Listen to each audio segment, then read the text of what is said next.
सफलता आपका परिचय दुनिया के सामने कराएगी और असफलता दुनिया का परिचय आपसे करा देगी। कहते हैं ना कि महफिल भी रोएगी, हर दिल भी रोएगा, डूबेगी कश्ती मेरी तो साहिल भी रोएगा। इतना प्यार बांटूंगा इस दुनिया में ऐ मेरे दोस्त कि मेरे मरने के बाद मेरे आशिक तो क्या मेरा कातिल भी रोएगा। और दुनिया में ना किसी भी समस्या है भाई, उसका सबसे अच्छा एक टोल फ्री नंबर है। दुनिया की कोई भी समस्या का सबसे टोल फ्री नंबर है दोस्त। एक बढ़िया दोस्त बनाओ भाई, 2-4 लोगों का, और उनसे ही आप पढ़ाई लिखाई हर तरह के डिस्कस करते रहो। दोस्त से बढ़िया टोल फ्री नंबर कोई नहीं है, हर चीज का इलाज है। और कुछ दोस्त जिंदगी में तो ऐसे बनाओ ना जो आपकी प्रॉब्लम को वैसे ही समझ जाए जैसे डॉक्टर की लिखावट मेडिकल स्टोर वाला पढ़ लेता है। और एक बात और, ये जो अच्छी किताबें होती हैं और अच्छे दोस्त होते हैं ना, जल्दी समझ में नहीं आते हैं, लेकिन इसलिए दोस्ती बहुत अच्छे सोच समझ के कीजिएगा। क्योंकि कहा जाता है कि एक आम 10 आम को सड़ा सकता है, लेकिन 10 अच्छा आम एक सड़े हुए आम को कभी ठीक नहीं कर सकते हैं। इसलिए अगर आपको कोई आपके सर्किल में, कोई आपके करियर में कोई बाधा आता है तो तुरंत बाहर कीजिए, उनसे कोई इग्नोर मत कीजिए। जिंदगी जो है ना वो एक एग्जाम की तरह है, और इस एग्जाम में ना ज्यादातर लोग फेल हो जा रहे हैं। क्यों फेल हो रहे हैं? क्योंकि वो एक दूसरे का नकल कर रहे हैं और उनको पता ही नहीं है कि सबका क्वेश्चन पेपर अलग है, इसीलिए फेल हो रहे हैं। तो जिंदगी में सबकी समस्याएं अलग होती हैं। आप दूसरे की समस्या से केवल साहस ले सकते हैं, उसका तरीका नहीं अपना सकते। हिम्मत बनाए रखिए कि नहीं, हमें भी इस सफलता को पाना है। और ये जिंदगी जो है ना एक अजीब सी रेस है यार, समझ में नहीं आता है। अगर तेज भागिएगा तो आपके अपने पीछे छूट जाएंगे, और धीमे दौड़िएगा तो आपके अपने ही आपको पीछे छोड़ के चले जाएंगे। इसलिए जिंदगी की रफ्तार इतनी बनाए रखो यार कि भले दुश्मन आगे निकल जाए लेकिन एक दोस्त पीछे नहीं छूटना चाहिए। अपनी जिंदगी में हौसला बना के रखिए। पतंग को पता होता है कि उसका अंत एक कचड़े में जाकर होगा, लेकिन उससे पहले उसे आसमान छूकर दिखाना होता है। पहाड़ों को चीरते हुए जब नदी निकलती है ना तो कभी नहीं पूछती है कि समुद्र अभी कितना दूर है, और नदी में गिरने से तो कभी किसी की मौत नहीं होती है। मरता तो वही है जिसे तैरना नहीं आता है। तो हम सब परिस्थितियों के आगे हार जाते हैं, हम हार जाते हैं। परिस्थितियां सबके सामने होती है, जो डट के रहा उसे मंजिल मिली, और जो नहीं डटा वो हार के चला गया। जब हमारे पास परिस्थितियां आती हैं, हम घिर जाते हैं चारों ओर से, तो हम परिस्थितियों को दोष देने लगते हैं, न कि उस परिस्थितियों से निकलते हैं। कोई मस्जिद जाता है, कोई मंदिर जाता है, कभी सोचा है भगवान को कितना बुरा लगता होगा? सोचते होंगे कि बंदा केवल हमसे मांगने ही आता है, यार कभी मिलने भी आया करो। हमको तो लगता है किसी दिन भगवान निकल के बोलेंगे कि यार केवल तुम लोग हमसे मांगने ही आते हो, कभी मिलने भी आया करो। तो भगवान से या अल्लाह से सबसे एक दुआ मांगिए कि आप हमको मुसीबत देना है, आप दीजिए। आप जिस तरह से हमें खुशी देते हैं उसी तरह से हम आपके दिए गए दुखों को भी अपनाएंगे, लेकिन हाँ, उस दुख से लड़ने की हिम्मत भी जरूर दीजिएगा। और सबको अपने अपने कर्मों का पता होता है, यूं ही गंगा किनारे इतनी भीड़ नहीं लगी रहती। देखिए जिंदगी में आपसे भी कुछ गलतियां होंगी, और गलती किससे होती है? जो काम करता है, मेहनत करने वालों से ही तो गलतियां होती है। निकम्मों की तो पूरी जिंदगी निकल जाती है दूसरों में कमी ढूंढते ढूंढते। देखिए सफलता और असफलता में थोड़ा सा का अंतर है। सफलता आपका परिचय दुनिया के सामने कराएगी और असफलता दुनिया का परिचय आपसे करा देगी। इसलिए सफल जरूर होइए। देखिए 97% लोग जो है ना वो थक के किसी काम को छोड़ देते हैं, और जिंदगी भर उन 3% लोगों के लिए काम करने लगते हैं जो कभी भी हार नहीं मानते। मेहनत बता देता है कि परिणाम कैसे मिलेगा, वरना परिणाम तो बताता ही है कि आपका मेहनत कैसा था।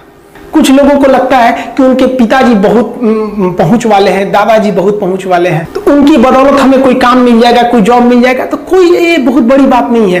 पहचान से मिला काम बहुत देर तक नहीं रहती है, लेकिन काम से मिलने वाली पहचान आजीवन रहती है। हम स्टूडेंट्स को कहना चाहेंगे, आजकल स्टूडेंट्स को पता नहीं क्या हो गया है ना, सोचना लड़की के पीछे पगलाया है, कहता है कि लव हो गया। भाई दुनिया में लव नहीं होता है किसी से, ये एक अट्रैक्शन है सबको। मान लीजिए मेल है तो उसे फीमेल से होगा, फीमेल से है तो उसे मेल से होगा। तो कोई कैसे कहेगा कि हम तुम्हारी ओर अट्रैक्ट हो रहे हैं? तो उसको छुपाने के लिए कहता है हमको लव हो गया। भैया लव अब नहीं हो गया। अगर आपसे कोई कहता है ना कि आपको वो आपसे ट्रू लव करता है तो उससे कहिएगा कि हमको अभी मेरा किडनी खराब हो गया, 1 लाख रुपए की जरूरत है, नहीं देगा।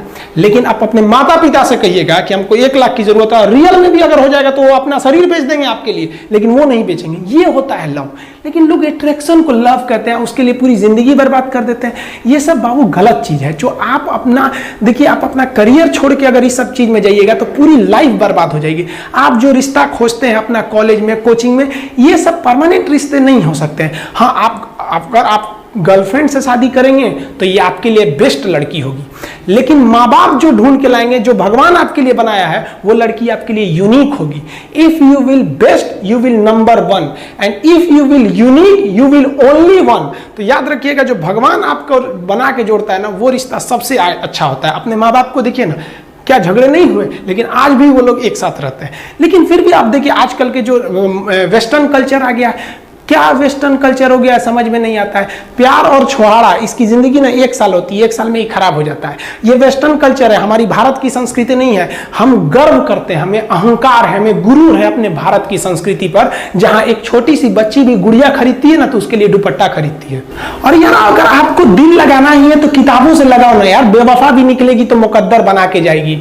दिन ना सबके लिए 24 घंटा का होता है, ऐसा नहीं है कि आपको अलग से वक्त मिलेगा, लेकिन इसी 24 घंटे में किसी को प्यार करके पति बनने का शौक है, तो किसी को मेहनत करके करोड़पति बनने का शौक है। तो आप डिसाइड करिए आपको क्या बनना है, क्योंकि बरसों बाद जब लोग ये मिलेंगे ना आपसे, तो ये नहीं पूछेंगे कि कितनी गर्लफ्रेंड है, लोग पूछेंगे कमाता कितना है, हैसियत कितनी है तुम्हारी। ये दुनिया का उसूल है कि लोग कभी भी आपसे खैरियत नहीं, आपकी हैसियत पूछते हैं। लोग एक दूसरे से वादा करते हैं कि तुम्हारा जिंदगी भर साथ निभाएंगे, कोई किसी का साथ नहीं निभाता है। लोग अर्थी और जनाजा भी ले जाते हैं ना 2 कदम, तो कंधे बदल बदल के ले जाते हैं, जबकि पता है कि आखिरी मुलाकात है। और लोग यहाँ कंधा बदल बदल के ले जा रहे हैं और लोग वादे कर रहे हैं कि जिंदगी भर साथ निभाएंगे, कोई साथ नहीं निभाता है। हम आप सब लड़का लड़की से कहना चाहेंगे कि अभी वक्त है, अभी सर झुका के पढ़ लीजिए। वादा है आपसे कि जिला में सबसे ऊंचा सर आपका होगा, लेकिन अगर अभी आप सोचिएगा आराम करने के लिए, पूरी जिंदगी आपको तकलीफ उठानी पड़ेगी। अगर आज आप किताबों के दीवाने हो गए ना, तो कल दुनिया आपकी दीवानी हो जाएगी। किसी ड्रीम गर्ल के लिए ना अपने माँ बाप के ड्रीम को कभी नहीं छोड़ना चाहिए। आप लोग जो सोचते हैं ना इधर उधर, वो खुशी तो आप लोगों ने कभी देखा ही नहीं। कोई स्टूडेंट अभी तक खुशी नहीं देखा। हम आपको व्यक्तिगत बताते हैं। देखिए खुशी कब मिलेगी आपको, जिस दिन आपको जॉब मिलेगा ना, और जो पहली सैलरी मिलेगी वो भी नहीं खुशी है। जब आप अपनी पहली सैलरी ले जाके अपनी माँ के हाथों में देंगे ना, तो आपकी आंखों में आंसू होगा।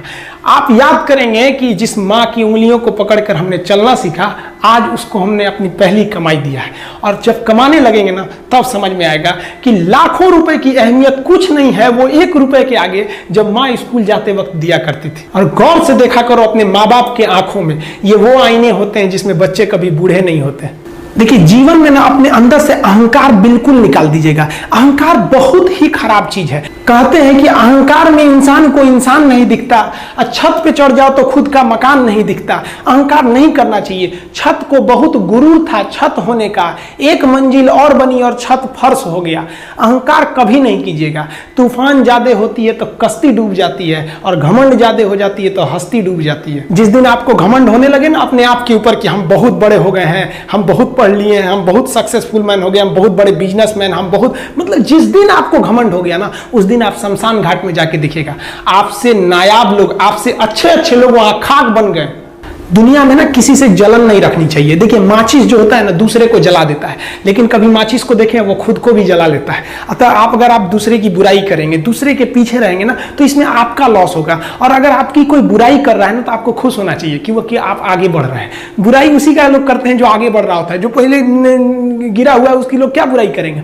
और जब भी आपकी कोई बुराई करे तो आप उसे सहज स्वीकार करें, और आप उसे प्रूव मत कीजिए कि हम ये नहीं है। हम लोग गलती क्या करते हैं स्टूडेंट लोग, कि प्रूव करने लगते हैं। नहीं, आपको अपने आप को इंप्रूव करना है। अगर कोई गलती हो गई है, आपको कोई बुराई कर रहा है, तो आप उसको सहज स्वीकार कीजिए। जिस दिन आपके अंदर अपनी बुराई सुनने की क्षमता आ गई, यकीन मानिए आप सफलता के दहलीज पे अपनी पहली कदम रख दिए उसी दिन।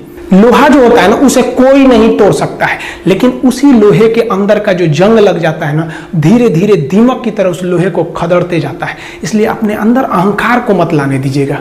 लोग कहते हैं ना कि अहंकार बुरा है। जीवन में हम जो अनुभव किए हैं, अहंकार से भी खराब चीज होता है गुस्सा।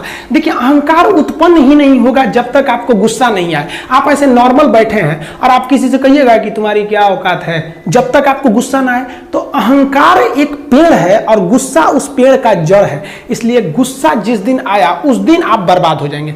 किसी भी व्यक्ति को बर्बाद कराने के लिए सबसे जरूरी है गुस्सा दिलाना। आपको पता है लोहार जो होता है, लोहार वो जानता है कि लोहे को हम ऐसे नहीं मोड़ सकते हैं, बहुत ही शक्तिशाली है, इसलिए लोहार ना इस लोहे को ना आग में डाल के इसे गुस्सा दिलाता है। जब ये गुस्से से लाल हो जाता है ना, तो जहां गुस्सा आया आप अपनी ताकत खो देते हैं, और ये लोहा अपनी ताकत खो देता है और एक मामूली हथौड़े के चोट से लोहा मुड़ जाता है। तो जिस दिन आपको गुस्सा आ गया, समझ जाइए कि आप अपनी ताकत खो रहे हैं।